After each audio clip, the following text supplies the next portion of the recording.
pendengar yang dikasihi dan mengasihi Tuhan Yesus Kristus, kita berjumpa lagi dalam program Waktu Teduh bersama Renungan Harian terbitan Yayasan Pelayanan Gloria. Mari kita siapkan hati untuk mendengarkan firman Tuhan.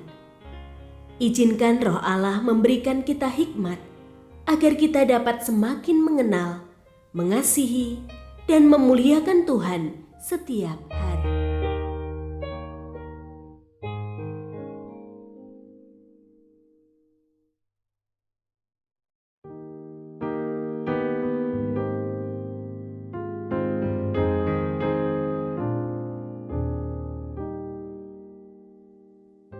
Bagian firman Tuhan yang akan kita baca hari ini adalah dari Kisah Para Rasul, pasal 7, ayat 30-39.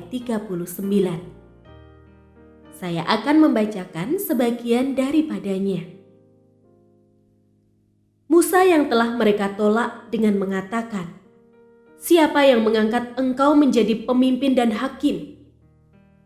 Dialah juga yang telah diutus oleh Allah sebagai pemimpin dan pembebas oleh malaikat yang telah menampakkan diri kepadanya di semak duri itu.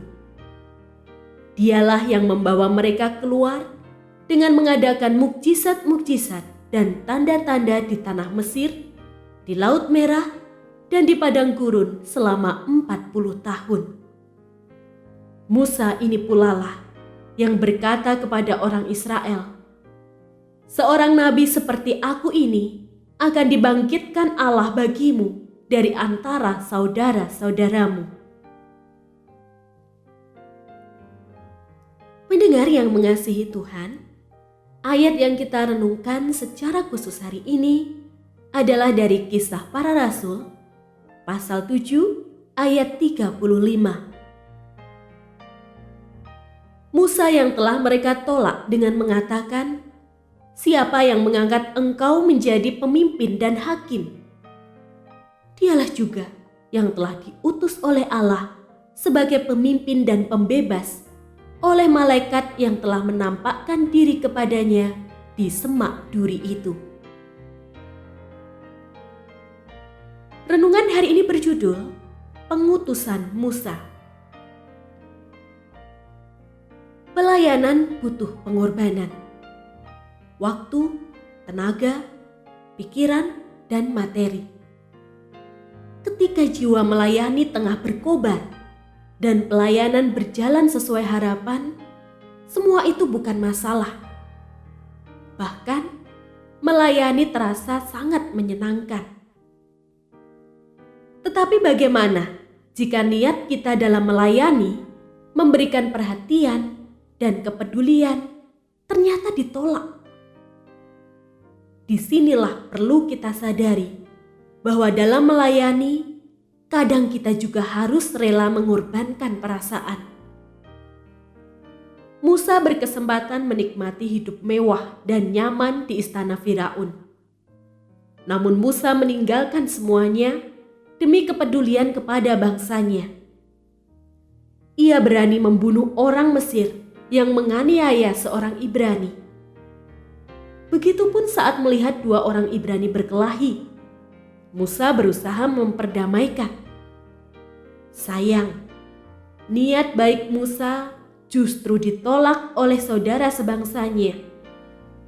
Musa bahkan harus melarikan diri sampai ke Midian demi menyelamatkan diri dari Firaun yang ingin membunuhnya. Namun demikian, di kemudian hari Musa kembali dipakai Allah untuk membawa Israel keluar dari Mesir. Mengapa Tuhan memilih cara rumit dalam mengutus Musa? Mengapa Tuhan tidak memilih yang praktis dengan mengutus Musa saat ia masih di Mesir? Bukankah ketika itu Musa telah menunjukkan sifat dan tindakan patriotiknya? Mengapa pula Tuhan membiarkan Musa ditolak oleh orang sebangsanya? Apakah Tuhan sedang mempermainkan Musa? Tentu saja tidak. Tuhan memiliki tujuan melalui setiap rencananya. Tuhan hendak membentuk dan membekali Musa sebelum mengutusnya. ia diproses supaya belajar setia dalam menanti dan menaati. Demikian pula kita. Kesulitan dan penolakan tak menghentikan pelayanan. Keduanya dipakai Tuhan untuk membentuk dan membekali kita.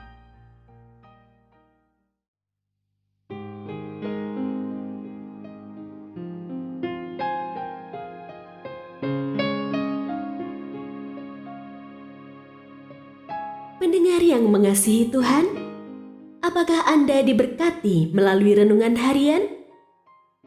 Jadilah berkat dengan mendukung pelayanan kami. Dukungan Anda dapat disampaikan melalui rekening Bank BCA nomor 4565008880 atas nama Yayasan Pelayanan Gloria.